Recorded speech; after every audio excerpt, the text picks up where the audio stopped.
Siapa berani mengurungkan engkau serentak rakyatku membela sang merah putih yang perwira berjibalah sama lawan.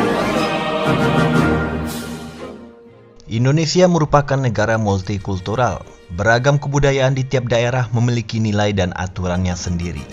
Dan jika ada yang ingin merubahnya dengan dalih toleransi, maka dapat dipastikan bahwa mereka gagal paham makna dari multikulturalisme dan toleransi.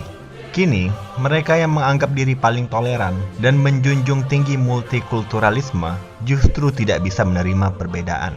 Mereka memandang toleransi berdasarkan kacamata sendiri. Sebuah karakter khas kelompok liberal pendukung Jokowi, memenangkan hak minoritas ketimbang kultur mayoritas. Desakan ini pun dikhawatirkan melebar ke institusi penjaga kedaulatan NKRI, yakni TNI. Oktober 2020 lalu, isu LGBT merebak di tubuh TNI. Ini mencuat lewat penyingkapan yang dilakukan Ketua Kamar Militer MA Burhan Dahlan. Akibatnya, TNI memecat prajurit-prajurit yang terbukti gay. Kabid Penum Puspen TNI Kolonel Sus Aidil menegaskan tak akan merekrut calon tentara yang terlibat LGBT. Kemudian, ia memaparkan Panglima TNI telah mengeluarkan aturan bahwa LGBT merupakan salah satu perbuatan yang tidak patut dilakukan seorang prajurit dan bertentangan dengan disiplin militer. Pemecatan anggota TNI LGBT pun dikritik Komnas HAM. Komisioner Komnas HAM BK Ulung Hapsara mengatakan orientasi seksual tidak merugikan orang lain. Namun ia memaklumi jika aparat militer memiliki aturan yang membatasi hak-hak personalnya, sebab itu adalah domain internal. Meski Komnas HAM tidak setuju dengan pemecatan anggota TNI LGBT, namun mereka memahami bahwa ada aturan atau nilai yang harus dipegang teguh oleh pihak militer. Sayangnya, kelompok liberal tak paham akan hal ini.